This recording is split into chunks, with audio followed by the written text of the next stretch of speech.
So last night I decided to do a seafoam treatment before the drive. I also decided after doing seafoam that I'd give her a shot to see how she sounded.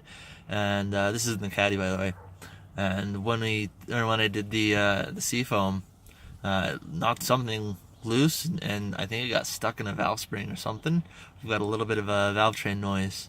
So after I did the seafoam treatment, what I did was I pulled the valve cover off the driver's side because it seemed like it was coming between 5 and 7 cylinders.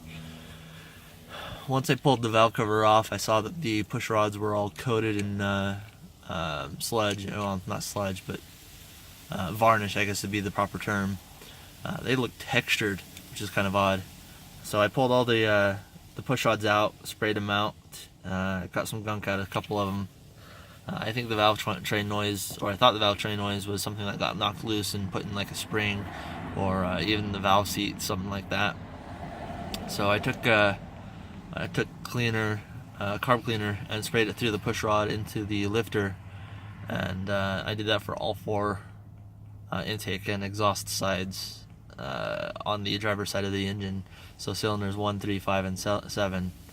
Once I did that, I put it all back together. Clean it up a little bit.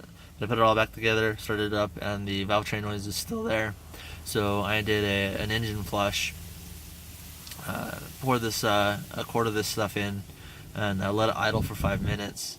Once it was done idling, I went through and turned it off, did an oil change, and was expecting to hear it go away. When I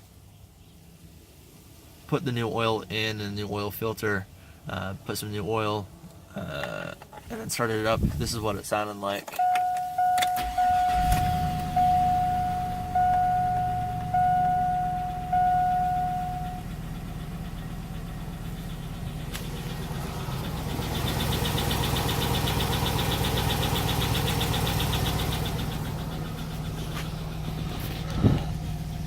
So as you can hear, there is a little bit of valvetrain noise in the background. It is a cold morning. Well,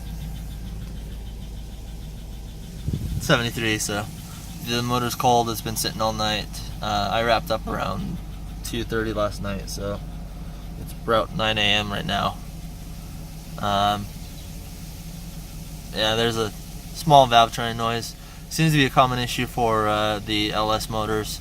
This is an LQ9, it is an LS variant, but it's the high compression one with 345 horses and 380 torque. So, good motor. I haven't noticed anything performance-wise. Very good oil pressure, so it's nothing like blow-by and rings or seals or anything like that. I think there's probably just a piece of crud that the seafoam treatment knocked loose, and that's what the issue is.